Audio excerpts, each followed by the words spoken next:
আসসালামু আলাইকুম ভিউয়ার্স। এই মুহূর্তে দাঁড়িয়ে আছি ইউরোপের অন্যতম বৃহৎ মসজিদ ইস্ট লন্ডন মসজিদে।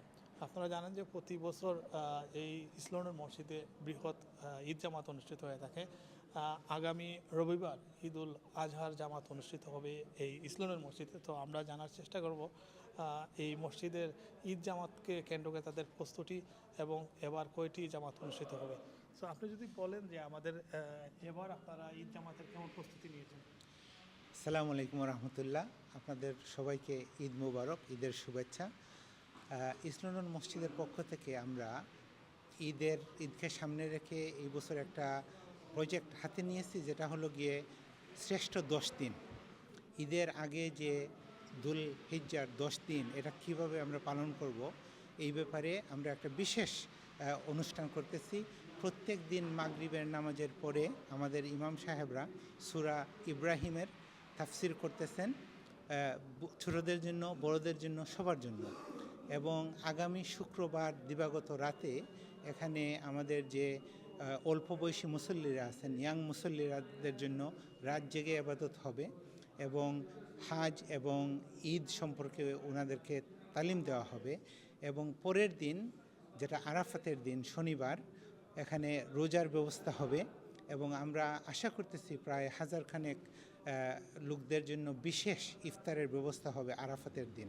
এবং ঈদের দিনে আমাদের ঈদের জামাত হবে 4টা। প্রথম জামাত হবে সকাল 6:30টায় এবং দ্বিতীয় জামাত 8টা, তারপর 9টা, তারপর 10টা। কিন্তু আমরা সব মুসল্লিদেরকে অনুরোধ করব, যারা পারেন সকালে সকালে ঈদের নামাজটা আদায় করার জন্য, যারা পারেন প্রথম অথবা দ্বিতীয় জামাতে শরিক হওয়ার জন্য। কিন্তু লাস্ট জামাত হবে সকাল 10টায়। তো প্রতিটা জামাতে একসাথে কত মুসল্লি একসাথে নামাজ আদায় করতে পারবেন? আর মহিলাদের তো আমরা জানি যে পৃথক ব্যবস্থা আছে, সেটার জন্য আবার বলেন। সো ইনশাআল্লাহ আমাদের প্রত্যেক জামাতে প্রায় 5 থেকে 6,000 লোকজন নামাজ আদায় করতে পারবেন।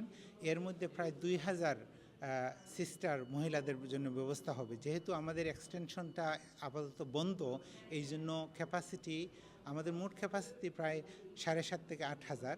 তো এখন মোট ক্যাপাসিটি হবে প্রায় 6,000-এর মতো।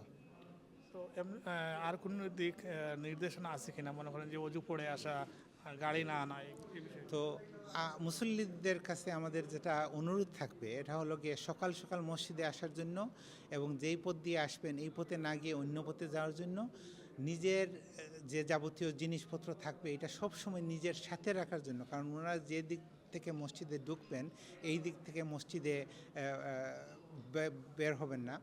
এবং সর্বশেষ অনুরোধ যেটা থাকবে, যে যারা আশেপাশে থাকেন অথবা টাওয়ার হ্যামলেটসের ভিতরে থাকেন, ওনাদেরকে হেঁটে মসজিদে আসার জন্য এবং পরিবেশটাকে সুন্দর রাখার জন্য কোনো জিনিস রাস্তায় না ফেলে, এটা যেখানে সঠিক ওখানে ফেলা এবং সবাইকে সুযোগ দেওয়া, নিজের সুবিধাটা একটু কম রাখা।